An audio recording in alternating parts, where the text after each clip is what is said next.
Hi everyone, and welcome to Now and Men, the podcast on men, masculinities and gender equality. I'm Sandy Ruxton, and I'm here with my co-host, Stephen Burrell. How are you, Stephen? Yes, I'm well, thanks, Sandy. Yes, something to share is that I recently watched the HBO TV series Mayor of Easttown, which I just thought was interesting to mention because I think, so it was made a few years ago now with Kate Winslet as the star of it, and I think it actually covers a lot of similar themes to adolescence, which of course has been discussed very widely in recent times. But actually, to be honest, I actually found Mayor of Easttown even more powerful than adolescence, and it does cover similar themes about the kind of impact of men's violence on the whole community and how that's passed down from one generation to the next, and how it takes like a whole village to raise a child, but also to kind of socialize a child into these norms of masculinity. But yeah, I found it even more powerful. Like women characters were really central to the story, and I just recommend it to our listeners if they haven't already seen it. But yeah, how are things with you, Sandy?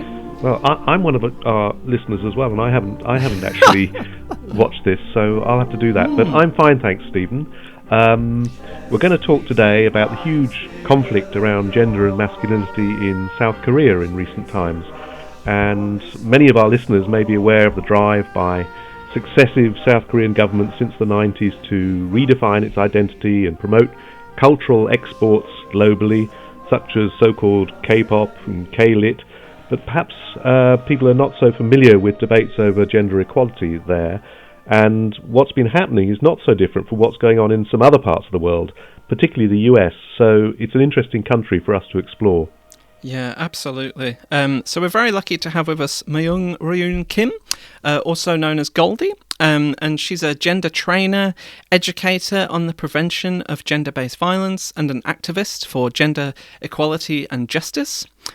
She's a graduate of Kyung-hee University, and over the past 30 years has held various positions in non-governmental organizations in South Korea working on gender issues. And this year she became the director of GOMA, which is Gender Justice Organization for More Action Korea. And she's also one of the founders and the current coordinator of K-Men, which is the Korean Men Engaged Network. So welcome to Now and Men, Goldie. You've written recently that there's been a backlash against gender equality in South Korea and the gains for women's rights that have been made since the 1980s, including, for example, the criminalization of domestic violence and the decriminalization of abortion. But before we getting into the main part of the podcast, we wondered if you could just describe briefly the economic and social position of women today in South Korea. Yeah, thank you for the warm welcome. As you mentioned, during the strong wave of the pro-democracy movement in the 1980s in South Korea, women's organizations began to emerge. Since then, women's rights have continued to make progress. Special laws on gender-based violence were created. The old family system, where the man automatically became the head of the household, was abolished. And many important changes have happened over the past 40 years. Because of this history, when we talk about women's status or gender equality in South Korea today, people sometimes respond by saying, is there still gender discrimination in South Korea? Isn't this the era where women are ahead? But the data shows something very different. There are still serious problems in women's economic and social status in Korea. For example, according to the OECD, Korea's gender wage gap in 2024 was 25%. This is far higher than the OECD average of 11%. Korea ranks first among all 38 OECD countries. But this is not a title we can be proud of. The share of women in the National Assembly is only 20%. Again, one of the lowest in the OECD. Yeah, the percentage of women in the managerial positions inside companies is 17.5%, which is barely half of the OECD average of 30 to 40%. And according to the 2025 Global Gender Gap Index, GGI, by the World Economic Forum, which measured gender gaps in politics, economy, education, and health across 148 countries, the global average gender gap has slowly improved to 68.8%. A score close to 100% means more equality. But Korea dropped from 94th place in 2024 last year to 101st place in this year. These numbers give us a clear picture of women's status in Korea. In short, South Korea still has a deep and very real structural gender discrimination. Right, thanks for that. Thanks for explaining the background. Now, an important moment, as I understand it, was a decade ago in May 2016, not long after the song Gangnam Style became such a global hit. But at the same period, a young man killed a 23-year-old woman in a brutal and random knife attack in what became known as the Gangnam Station Exit 10 murder case. And what reason did the perpetrator give at his trial for the murder? And how did the authorities and the media react to the case? And how did young women react to it as well? Wow, I really appreciate you asked about this one. The moment was incredibly important for us. In fact, in about 6 months, we will mark the 10th anniversary of what is now known as the Gangnam Station murder case. The perpetrator said the same thing from the moment he was arrested and throughout the trial. I killed her because women ignored me. But the police, the mass media, and even the court did not take this statement seriously.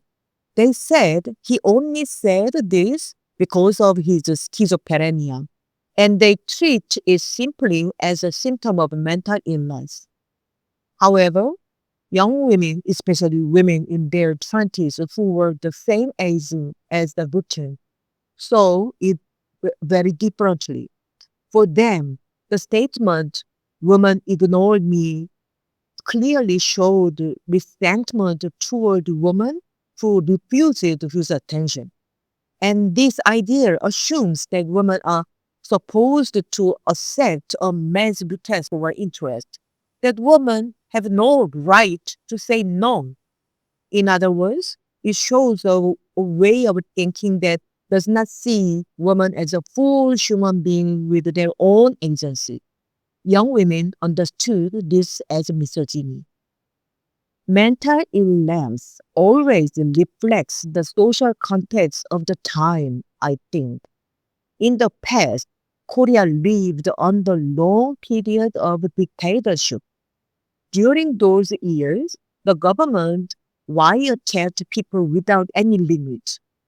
Many psychiatric patients back then would tell their doctors, "Someone is tapping my tongue."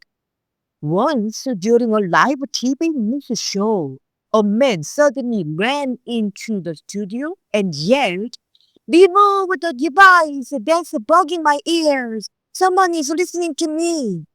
So yes, mental illness reflects the world around us. In the same way, the Gangnam Station murder case happened at the time when misogynistic culture was spreading very quickly in South Korea.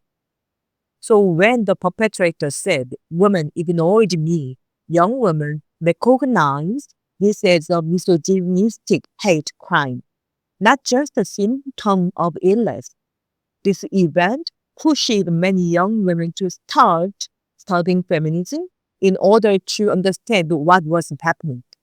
Feminist books became bestsellers in the social science for several years. It was the beginning of a major feminist awakening in South Korea. Yeah, and around the same time in 2015, 2016, I think it became evident that there were various online communities kind of encouraging and legitimizing men's violence against women in South Korea. Could you tell us about the site Soranet, for example? Because I believe that was quite important in this regard, and how the content of that kind of hub changed over time. Because I think eventually it was shut down thanks to the persistent activism of young women that you mentioned, rather than, because of the intervention of the authorities. So how was it that women achieved that? Those were truly horrifying days. Even now, when I think back, it still gives me chills. Soranet was a platform where illegal pornographic content was shared. To avoid being caught by the police, the site changed its URL address several times in a day. But even with the address changing consistently, the number of million users kept growing for 16 years.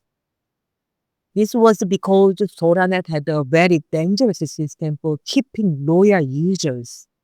They created a kind of verification system. If someone uploaded more extreme, more illegal, more sadistic, and more violent videos, they gained higher status inside the Soranet platform. And when the URL changed, these high status members were the first to receive the new address.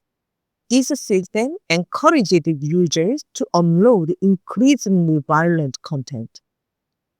During 2015 to 16, posts on Soranet that coordinated or planned gang rapes increased sharply.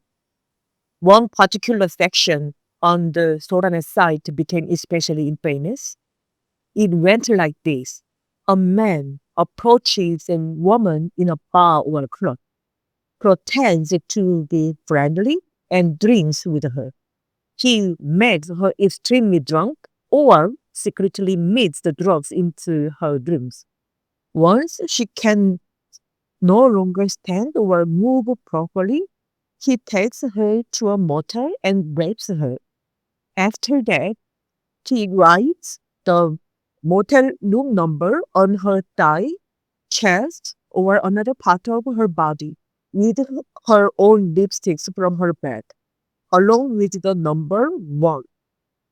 He then takes photos that hide her face and posts them on Soranet platform with the caption, "Is there anyone want to go next? Send me a message." Then he chooses the next man from the messages, give him the motel address and room password, and leaves. The second man comes in, rapes her again, writes the number 2, takes more photos, uploads them, and waited for number 3. This continued with multiple men entering the room one after another. Women activists discovered these posts and reported them to the police many times. But the police kept saying, "We cannot identify the victim because her face is not shown there. So we cannot treat this as a crime." The police refused to investigate. It was young women activists who finally made the changes possible.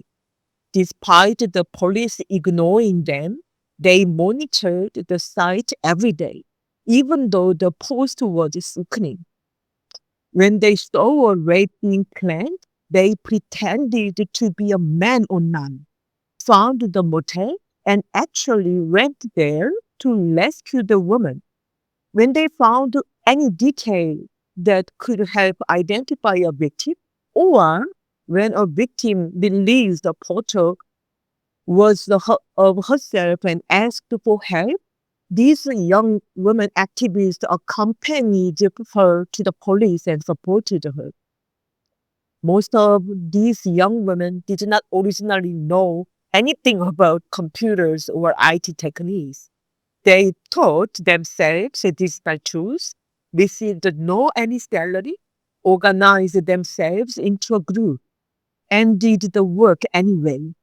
They brought this issue into the public eye, And as more citizens recognize how it was, petitions grew. Yes. If eventually the police were forced to act, and after 70 years, Soranet was finally shut down. It's absolutely horrific, isn't it? But also so brave and kind of inspiring of the young women activists to do that. Yeah. And so I guess that's one example of how, whilst on the one hand, South Korea kind of leads the world in internet connectivity, high-tech innovation, at the same time, kind of anti-feminist online spaces have become kind of breeding grounds for various kinds of digital violence, including, certainly in the West, there have been news stories about things like putting spy cameras in public toilets, also things like so-called deepfake pornography and sexual slavery, really. Do you want to talk a bit about the rise of these issues and the role of these kind of manosphere communities in kind of boosting men's kind of grievances about feminism and what they claim to be kind of reverse discrimination? Yes, I do. So South Korea is a very small country. It ranks 97th in the world in terms of land size. And about 70% of Korean land is mountains. So the population of 50 million ends up living in the remaining 30% only. This means the population density is extremely high, and Korea is also number one among OECD countries in this area. Because the land is small and the number of people is large, there are many apartment complexes and forests of high-rise buildings. In this situation, building an internet infrastructure was very easy. If you connect just one building or one apartment block, you immediately connect thousands of households at once. I think this environment is what helped Korea become a global leader in the internet and high-tech field. But at the same time, calling ourselves Korean an IT power country also came with a serious consequence. It gave rise to and helped reproduce a strong anti-feminist online culture built on this sex crimes. It shows us very clearly that when technological development is not accompanied by proper norms and self-regulation, it comes with major lift. Around the time of the Gangnam station murder case and the shutdown of the Soranet, young men began voicing stronger pushback, saying things like, "Don't treat men as potential perpetrators." They gathered online and claimed the feminism was the source of all these problems. And this didn't just stop at a few complaints. It grew into what we now call the Manosphere. And ironically, this was also made possible to Korea's high-speed internet and advanced digital technology. Online networks made it extremely easy and cheap for people to gather. And like I described earlier with the Soranet, many online communities cited to use a similar system to show who was a core member of them. If someone posted more provocative, more violent, or more hyper-masculinity content and received lots of likes or thumbs up reactions, their status inside that space increased. It gave some men a sense of being at the top of hegemonic masculinity, even though this status didn't exist in the real world and wasn't achievable in reality. This feeling of online status and symbolic power encouraged even more hateful content to be produced and shared. In my view, this dynamic helped grow a broader online culture of hatred toward women and other marginalized groups. And this hatred was not limited to women, people with disabilities, LGBTQIA plus people, migrants, and even entire regions like Jeollado, which symbolized the pro-democratic movement, also became targets of mockery and hate. There are so many of these communities now that it's difficult to even list their name. Soranet was shut down, but its users simply spread into other online spaces where they continued to consume and create different forms of hateful content nowadays. Mm. And I guess in response to some of the events you've been discussing, there's also been a kind of feminist revival, I think, hasn't there, which has been kind of called the Feminist Reboot. So could you, say a little bit about the nature of that revival? Yes. During the period of Gangnam fashion model craze and the shutdown of Soranet, feminist books became bestsellers, I said before, and discussions about feminism started happening everywhere in schools, workplaces, and online spaces. Women's activists and feminist scholars called this movement the feminism reboot in South Korea, and they were very encouraged by it. At the same time, young women are becoming increasingly frustrated with the police. Even though illegal spy camera crimes were happening everywhere, with the videos of a woman being filmed without consent and tried through web footage, the police were not proactive in catching perpetrators or stopping these crimes. Around 2018, some young women tried a mirroring strategy, hoping to show society how serious the problem really was. They secretly photographed a nude male model during an art class and uploaded the image online. But within just a few days, I remember it was only 4 days, the police found the woman who took the photos and arrested her. This made young women extremely angry. They said things like, look, when a woman commits a crime, the police act immediately.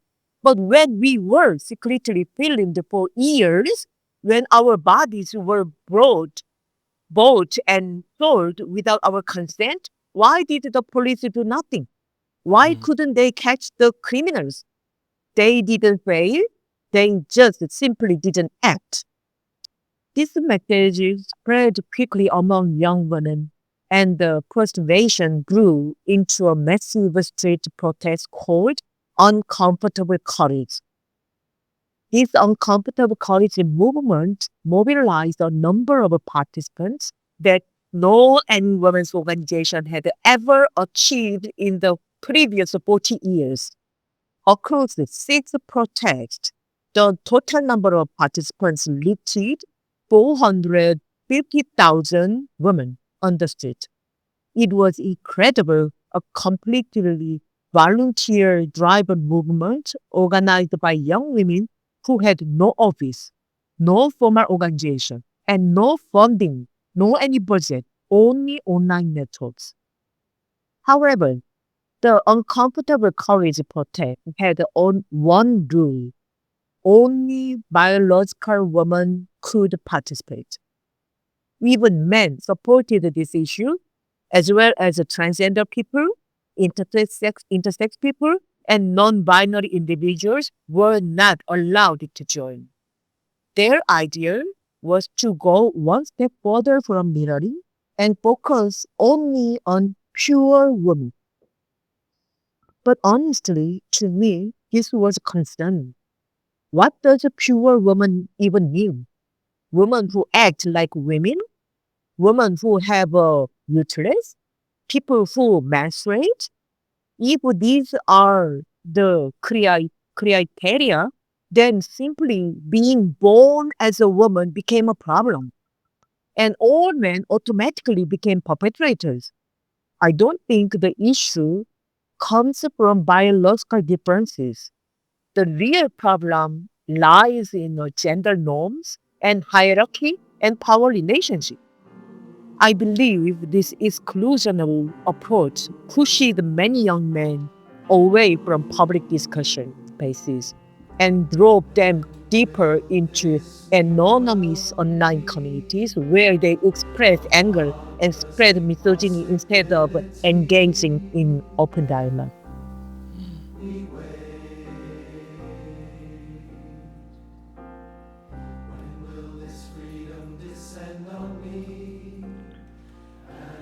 So let's talk now, Goldie, about the political context surrounding the events that you've described earlier. In 2022, I think I'm right to say President Suk Yeol Yoon was elected with 59% support from young men in their 20s and 30s, so second only to those over 60. And he infamously claimed that there was, and I'm quoting here, no structural gender discrimination in South Korea. And the 3 years of his presidency led to a dramatic rollback on hard-won gender equality policies. So perhaps you could tell us a bit about the reversals that took place during his presidency.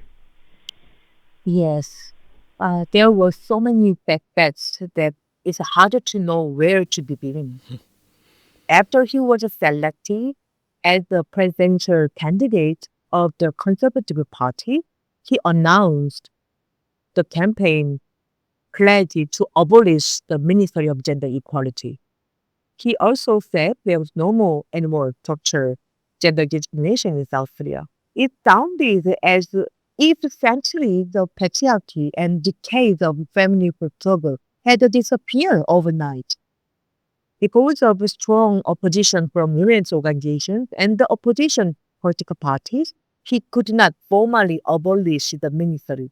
So instead, he simply left the minister position empty, never appointing anyone, and effectively paralyzed the entire ministry. The previous administrations planned to introduce a non-consensual sex law was withdrawn as well. And although the Constitutional Court ruled that the old abortion ban was unconstitutional, the government did not create new legislation, which meant women could not access safe abortion services. Budgets for sexuality education and human rights education for students and young people with disabilities were also completely 100% cut. In just 3 years, the progress that had been built up since the 1980s collapsed. Many activists, researchers, and trainers lost their jobs, and numerous research projects and programs were dismantled. For feminists like me, all of this showed the true face of hegemonic masculinity expressed through anti-feminism in South Korea. And just building on this, on a year ago, from when we're talking on, I think it was the 3rd of December 2024, there was a huge political upheaval which got global attention when Yoon declared martial law, and this only lasted 6 hours as opposition lawmakers managed to get past the police and military, gained entry to the assembly, and passed a resolution to lift it. I wondered if you could say more about these events and the reaction of the public, politicians, and the military. And I think you've written too that there was a clash here between contrasting forms of masculinity. Do you want to explain that comment? Yeah. The day martial law was declared was just an ordinary Tuesday evening. There was no war, no uprising, no violent undeath. There was no update from North Korea. As you know, South and North Korea are still in a tense armistice, but there was no new threat from them. Within just 4 hours, thousands of citizens rushed to the National Assembly.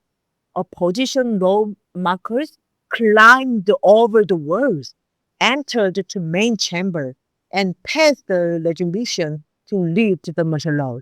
Some military commanders and soldiers hesitated, delayed, or acted passively when carrying out the president's order. And because of this, martial law was overturned after only 6 hours. I believe this moment revealed two very contrasting forms of masculinity. One was hegemony, patriarchal, militaristic, hierarchical, and anti-democratic. The other was the masculinity shown by the commanders and soldiers who slowed down, hesitated, and prevented the coup from succeeding. A masculinity that was more gentle, just, peaceful, equal, and democratic. Even though martial law ended after 6 hours, citizens continued to gather in the public squares every week for the next 6 months, demanding impeachment. It was minus 20 degrees in the bitter winter in Korea, but the solidarity in the square made that winter feel warm. Every weekend, people shouted, "Impeach the leader of rebellion!" Yeah, I mean, I think it's interesting, isn't it? Because I don't think this has been, it's been presented in this way in Western countries, but clearly these different events are intertwined, aren't they? If we're talking about kind of the type of leadership and the influence about, as you say, hegemonic masculinity there, between the kind of misogyny that's been going on in South Korea on the one hand, and then also this very aggressive, authoritarian almost, style of masculine leadership there. Yeah, and so on the 4th of April this year, 2025, the Constitutional Court voted to remove President Yoon from office, but the criminal trial against him for inciting rebellion is still ongoing. And young women played a really key part in the democratic movement to impeach Yoon, staying out in public squares in freezing temperatures to demonstrate. So could you tell us a little bit about that kind of movement and the so-called kind of cheering light brigade and the kisses squad, as they were kind of called, and perhaps some of the ways in which they've challenged as well the kind of traditionally quite male-dominated culture of earlier pro-democracy movements in South Korea? What did they bring to the movement, and how were they received by other protesters as well? Yeah, the 6 months of impeachment protest also transformed Korea's social movement culture. Most of the protesters were young women in their 20s and 30s, who later became known as the Caring Light Brigade. They carried K-pop concert right team and sang K-pop songs instead of traditional protest anthems. When they first appeared, many middle-aged men who had long dominated the street protest felt unfamiliar and even uncomfortable. But after a few weeks, solidarity grew and people welcomed them as a fellow citizen and comrades. Young women challenged the misogynic language, exclusion of a minority, and authoritarian atmosphere that had spread protest culture for decades. They brought new energy, new values, and they made an old feminist truth visible in the square. There is no democracy without gender equality. Their presence was so large and so influential that protest organizers could not ignore their voices. These young women even stayed in the square during heavy snowstorms. To survive the freezing temperature, they wrapped themselves in silver aluminum foil mats. They looked a bit like a triangle chocolate kisses. So, two new terms gained public recognition: the Cheering Light Brigade and Kisses Squad. The groups credited with pushing the impeachment forward. I've seen many signs that the young women who became aware of feminism after the Gangnam fashion model case, the young feminist activists who pushed for the shutdown of Soranet, and the women who joined the uncomfortable college protest were the same people who later became the Cheering Right Brigade, calling for the president's impeachment. And many feminists agree with this connection. Meanwhile, some young men reacted very differently. A few of them took extremely right-wing positions, and did not hesitate to use violence. They attacked the court that was reviewing the detention of removed president, destroyed property, and even asserted journalists. This showed the coexistence of two realities. One was a struggle for democracy and gender justice, and the other was the continuation of violent masculinity that refuses change. Mm. Yes, and I guess that's embodied in the presidential election that followed, isn't it? On the 3rd of June 2025, where Lee Jae-myung, the leader of the Democratic Party, he was elected president with almost 50% of the vote. But many young men in their 20s and 30s voted for the candidate from another conservative party, the Reform Party, Yoon Suk Yeol, a young politician who's particularly fueling kind of gender conflict and misogyny. Do you want to say a little bit more about that, about the reaction of young men to all of this and how that's been influencing politics? Yes. In Korea, the mass media and some politicians often use the term 이대남, which means men under 20. This 이대남 level is used to describe young men who rioted at the court, men in their 20s and 30s who voted for Jin Suk-lee, or those who gather in online spaces producing misogynistic content and expanding the Manosphere. But I am against using this term because obviously not all men in their 20s and 30s are like this. In fact, 24% of men in their 20s and 38% of men in their 30s supported the Democratic Party candidate. So it is not a hopeless situation at all, I think.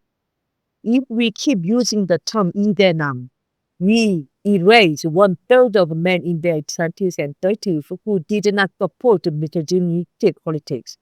Also, after the election, Yoon Suk Yeol's behavior as a politician has been widely criticized. As a result, the support from young men who voted for him is weakening. Believing in the possibility for change is something feminists should not forget.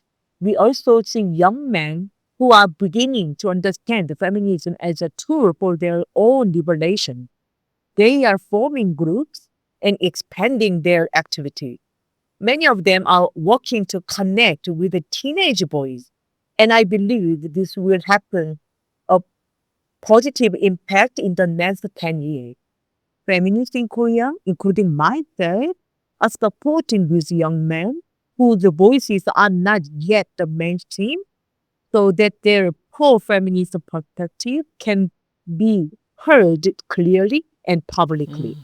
That's great to hear. And I was wondering as well, like, how do the kind of ongoing tensions with North Korea fit into all of this as well? Because I think that's, led to kind of ongoing militarization in South Korea. So what impact does that have on these kind of gender relations, on constructions of masculinity, if the military is playing a big role in society? So, for example, young men still have to do 18 months of compulsory military service. Could you say more about that? Oh, this is a very tough and important question. Yeah. It plays a big role in shaping misogyny and anti-feminism sentiment in South Korea. Yes, of course.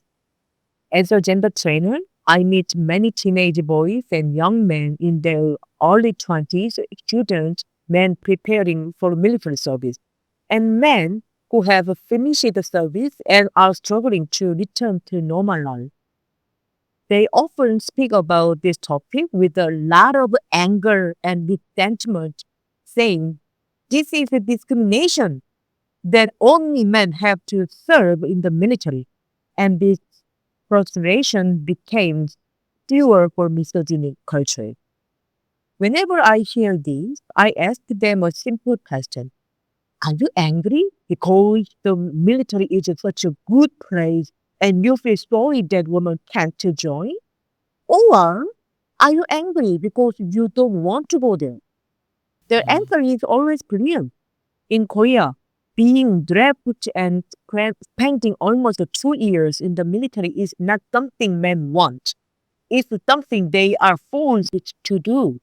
So the real issue is not women, but the system itself. There are few possible solutions, I think. First, the military must become a place people want to join. Military service it should be respected by society, and soldiers should earn a realistic wage. Right now, the reality is the opposite. Salaries have improved slightly, but they are still far below minimum wages. Second, Korea should move from a conscription system to a volunteer-based military. People who want to be soldiers should become soldiers. Of course, this is not easy in Korea because of North Korea. Sadly, the Korean War that began 70 years ago has still not officially ended.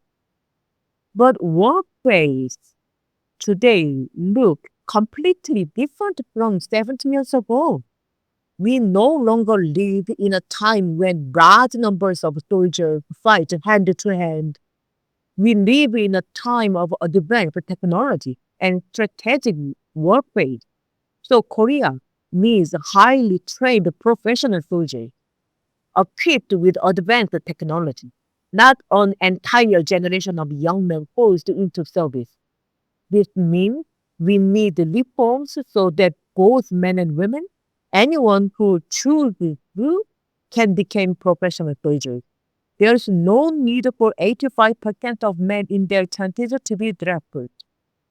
Third, because war still has a very masculinity phase and produces violence and abuse, the long-term solution must be to build a peaceful society where a massive military is not necessary.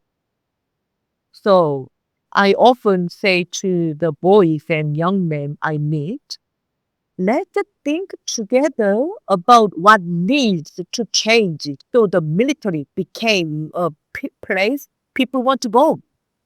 Let's build a social movement for a volunteer-based military in South Korea. And let's ask what we can do in our daily lives to move toward ending war. Given the current military system in Korea, where even finding a women's toilet, shower booth, or changing room is difficult, the simplistic idea of make women serve too does not help solve the real problem. We need to look much deeper at what must change. What's ironic in that in South Korea? The people who speak up for a volunteer military or who work on military human rights issues are not the young men who are angry about this system.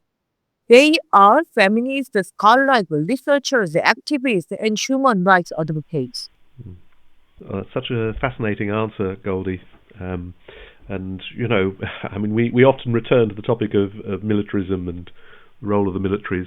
So, anyway, I wanted to ask you a little bit more about your work because recently you've played a key role in establishing what I think is called K-Men, the Korean Men Engaged Network, bringing together 12 organisations working to involve men and boys in gender equality. So how are they going about their work, and what progress do you think is being made? And how does the work that you do at GOMA fit into that? It's really encouraging development. Thanks to their emergence and active work of these groups, we were finally able to establish K-Men this past July. Since then, the number of member organizations has grown, and K-Men is now a network of 13 groups working together. This year, our focus was mainly on launching the network, so we didn't carry out many large activities, mostly the founding ceremony and the declaration of the Day of Boys and Men for Gender Equality. Even so, we have seen steady interest. Some organizations are already contacting us about joining next year. I see this as part of a wider trend. Not only K-Men, but also Men Engaged Global Alliance is also expanding in size and influence. since early this year, I've been working as a director of Goma. At Goma, my colleague and I speak to boys and men who reject gender equality or who align themselves with anti-feminism backlash. We tell them that gender justice is not only for women, we can also offer men an amazing path to liberation. If boys and men are invited to become active agents of gender equality and supported to free themselves from harmful masculinity, I believe they will eventually take up the anti-feminism land on their own. My connection with men engaged also began this way. I discovered Imagine on education toolkit from European that helps boys and men with gender equality as their own issue. I learned the Imagine methodology from Emancipator in the Netherlands in 2022. And I adopted and transformed it to fit the Korean context. Over the past 3 years, trainers and facilitators who shared the same concerns have joined the Imagine Facilitator training that I learned. I have held 26 workshops, and now more than 500 trainers and facilitators are using Imagine to keep in their own classrooms and communities to engage boys and men. If this movement continues to grow, I'm confident that it will eventually create a new current, one that moves away from backlash and instead shape public opinion through education and every practice. This is the direction that my colleague at Goma and I hope to build together. That's an incredible level of activity that you've been involved in there, Goldie. I'm truly astounded that you've achieved so much. And by the way, the Imagine program, I think, was set up by two organisations that have been represented on our podcast. So, Jens van Tricht is from Emancipator, and he's been on the podcast. And I think Daniel Guinness also from Beyond Equality. I think they're another key organisation. But I wanted to end with a more sort of personal question. I mean, you've obviously been involved personally in this struggle for many years, and I wondered what motivated you to get involved and how this journey has been for you. Let's back in 1992 in South Korea. There was a case where a 21-year-old university student who had suffered 12 years of sexual violence from her father killed him together with her boyfriend. At that time in South Korea, the law did not allow a child to file a criminal complaint against the parents for abuse. The perpetrator's father was a high-ranking prosecutor to secretariat, and the victim had no legal way to bring him to the court. Because of this murder happened under such legal and institutional gaps, university students, women's organizations, lawmakers, and lawyers, and many citizens demanded leniency for the victims and boyfriend. This collective pressure led to the creation of South Korea's first special law to punish sexual violence and protect victims. I was 23 years old at the time, serving as a female student representative at my university right next to hers. I joined the Citizen Support Committee for them as the student representative. That is how I entered in the school. This case also triggered something very personal in me. It brought back memories I had pushed deep down, the sexual violence I had experienced at age 11 and again at 15. The sensations in my body, the smell of the perpetrator, the room where it happened, even the pain, all of it came back vividly. While supporting them, the girl and her boyfriend, there were days when I wanted to finally understand what is my own experience. these things I had kept secret from everyone but my mother. So I began studying sexual violence seriously. During that year, I spoke with thousands of university students, holding discussions and inviting them to join campaigns. Through that progress, I learned that sexual violence and gender-based violence were not things that happened only to me or to her, but to so many people around us. At that time, I made a decision. I cannot undo what happened to me, but I can use my experience to help prevent it from happening to someone else. This has been my vision, my goal, and my conviction ever since. The World Economic Forum says it will take 123 years to reach full gender equality at the current pace. I want to live my life in a way that helps to shorten that timeline. And even if in Korea or the world is not fully gender justice society, by the time I close my eyes for the last time, I hope someone else will continue the work in their own way and at their own pace. This is why I keep choosing connection and solidarity, because the work must go on, and I believe the sentence from Lance Van Trietel's book, men need feminism, and we need men who understand feminism too. Thank you for the listening.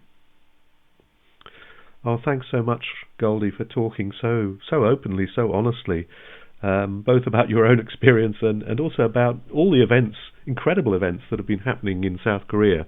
I think you've given us a huge insight into what's going on in your country, and the incredible sort of activism and response from so many people.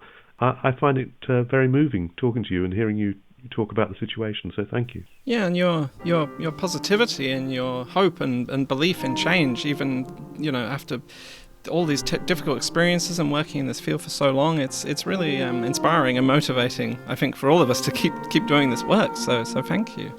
Thank you very much. It was really honored to have this opportunity here. Yeah, thank you again, and take care.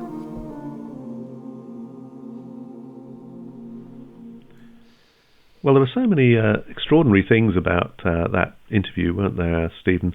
I was struck by many things, but I'll just focus on one, which was the protests outside the Parliament building after the declaration of martial law. I mean, it's incredible to think, as Goldie told us, these young protesters were there in temperatures, I think she said -20. Yeah. They're out there, day after day, and building the movement. And I think she didn't say this, but I think it's right that they were building the movement with workers and with farmers as well. It wasn't just young feminists. So there was a sort of cross-societal element to it. And when she was talking, I was actually thinking about the events in France, in particular in 1968. The uprising there, which had obviously different routes to it and different ways it played out. But that sort of cross-sectoral alliance was, I think, part of it too. That started with students, but then brought in workers as well. There was a general strike and so on. And okay, the government regained control after about a couple of months and won an election. De Gaulle stayed. But in the long term, actually, that movement was incredibly influential, and I suspect that might also be the case in Korea and in France. I mean, it led to significant investment in education and social issues, rises in wages for workers and so on. But it just shows what movements can achieve, actually, in such difficult times as well.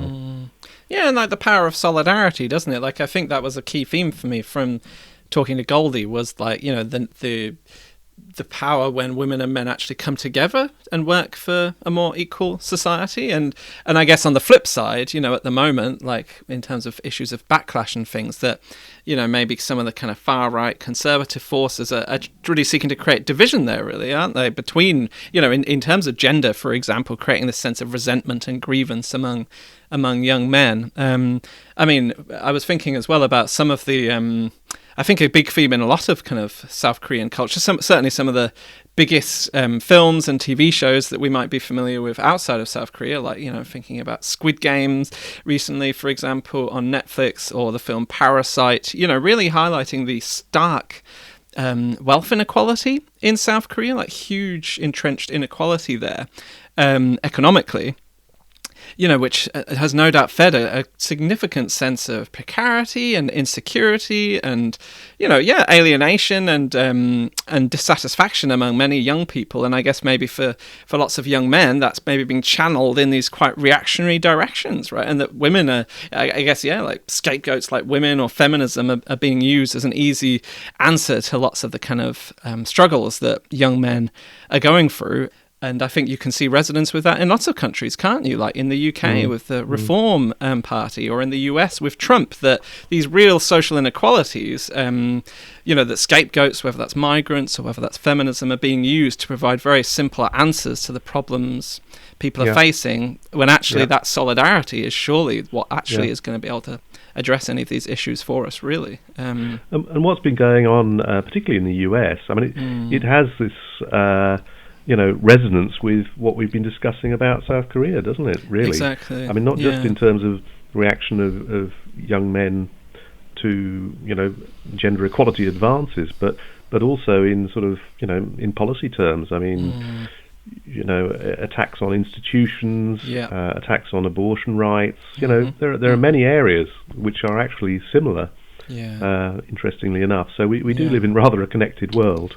Absolutely. And it's gendered, isn't it? And I think that's not often enough recognised, that this kind of push towards authoritarianism, it's very gendered. It is about projecting this kind of strongman, tough leader. It's very much intertwined, isn't it? And attacks on gender equality and on women's rights, on abortion rights. It's all interconnected. And I think as well, one thing as well, which I think is important, isn't it, is that, it's not that young men are necessarily being pulled towards those kind of ideas on their own either. They're not just naturally thinking, I'd like a more authoritarian leader, or women are to blame, feminism is to blame. But they're actually being pushed in that direction, right, by certain groups, certain forces in society, not least online, social media platforms, for example. Yeah, and just to round off, I thought I'd come back to something I mentioned at the start, I think, which is the notion of K-lit, connected to K-pop, and the whole sort of, cultural export from South Korea in recent times. And by chance, I was actually reading a book about Kafka, and apparently Kafka's quite popular in South Korea, bizarrely enough. Interesting. But the book also mentions how there's a whole strand of young feminist literature which has emerged in South Korea as well. And I'm going to just mention a couple of books. I hope my pronunciation is okay. But one of them is something called Kim Ji-young, born 1982, which is a book in 2016, which is a chronicle of the sort of casual sexism experienced by an ordinary Korean woman in the course of her everyday life. That was very popular, particularly in Korea, sold 1 million copies and so on. And there's another one, even more popular, called The Vegetarian, which won the International Man Booker Prize as well. Yes, and that again is on a similar theme of, a woman who basically refuses to fulfill the expectations traditionally placed on Korean women. Anyway, we put these in the show notes, and if people want to read about or read some South Korean literature, these might be places to start. Well, that's excellent. Thanks, Andy. And I think it's a nice note to end on as well, because I was just so touched and awe-inspired by by what the Korean feminist movement is doing, really, isn't it? In the face of some such horrific issues as well. So yeah. Yeah. Quite incredible, really. Absolutely. But yes, thank you so much, as always, everybody, for listening. We'll be back with another episode soon. Have a lovely Christmas period, and take care of yourselves, and contact us at nowmen@gmail.com if you have any questions at all. And thanks from me too, so bye for now. Bye-bye. Bye.